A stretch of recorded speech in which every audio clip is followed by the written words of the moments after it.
Dylan Smith won that tournament for the second time, and you're gonna be handing him money, I predict, in a few months. New superstar Dylan Smith, who he came to us at Free Play Arlington. I think he lives in Arlington, works in Arlington, something like that. If I recall correctly, I know he had his first date with his fiance. Now fiance. Yeah, at Free Play Arlington, and I met them either that day or shortly afterwards.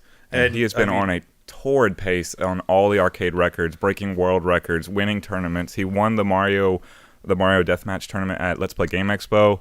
Jeez. I'm going to mention him here in a moment when we talk about the next tournament. So, well, and he now has more high scores than any other player at Free Play, right? I believe that is correct. Yeah, something like 42 of them. And it's wow. And he's only been playing at Free Play for like 5 months. Yeah. It's amazing, and he's naturally skilled. He's a great gamer. I remember seeing him play. So we had a Free Play chain inspired event, a brewery event, among that first month that I met him at Free Play Arlington, and one of the games that got hit was Burger Time, which we had just had the challenge where it was just beat the first level. That was the entire challenge. We did like as long as you can. An anniversary event for Burger Time. That game is hard if you don't know what you're doing. He plays it for the first time, and he's like, it's a maze game, and he just blows through it and sets a crazy score that no one can touch for the entire night. And people were walking up behind him saying, yeah, he's lying. That's not his first time playing the game. I can tell you, I believe him. that's how Dylan plays. Dylan, yeah. So, amazing new gamer that we've met. That's one of the best parts about opening new arcades, and hopefully as we open up more, we're going to discover these truly gifted gamers that have never of a younger generation too. Right. So he's a young professional. He's in his 20s, working a job, and all of a sudden a retro arcade opens near him, and he's playing games that are older than him and just destroying them. And he now has something to do. Well, exactly. I mean that's so cool. Like it's unlikely that he even has like a native arcade experience, at least where these games existed. Yeah, no. And now it's there. It's right near him, and he gets to go play all the time and set all of our high scores, destroy games.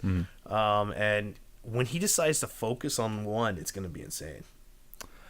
I think world records fall whenever he focuses on one game. I mean, world records have fallen, and he has been playing a myriad of games. Right, so. He's just messing around, getting triple doubles. I mean, he was looking at. We should probably mention that he was looking at the Mad Max score. Oh wow! Yeah, he was going to angle towards that. He still got his eye kind of sideways on it, but that's a different one. And that's something we should probably talk about because that's a weird story. Yeah. Let's get to that. All right, so we have one more game. We're past midnight now. It is the twilight hour of Free Play Richardson. Saturday Gamerama. What was the game? Marble Madness and. Yeah. Marble Madness has 2-player simultaneous play, 2 rollerballs. It's a classic game. It's a fantastic game with incredible music. Beautiful game. And I don't know of any tournaments on it. I wanted to do it head-to-head. My thought was to do it deathmatch style as we do Mario Brothers, but at the last minute I thought, I don't think that there's a way, because when you push forward in that game, you take time away from your opponent, so there is really no difference between high score and who survives the longest. So at the last minute I said, I don't think it matters, but I want to make clear this is a high score head-to-head challenge. You're going to play simultaneously. But going to play simultaneously. Highest score in the end is going to be the one who wins. And I think it's going to be the one that survives the longest. That turned out to be a very, very good call because the game works in 5-second increments. So there was a time or two where they absolutely died at the exact same time. Nobody survived longer. And one player scored more points than the other one. Well, that's important. Yeah. But so that you can have a result. Dylan won that one. And the way he won it was so spectacular. I mean, he's a phenomenal player. Richard and him are the 2 best players I've seen of Marble Madness in person. So there's a trick. Why don't you describe it? The trick where you jump over the side of the maze.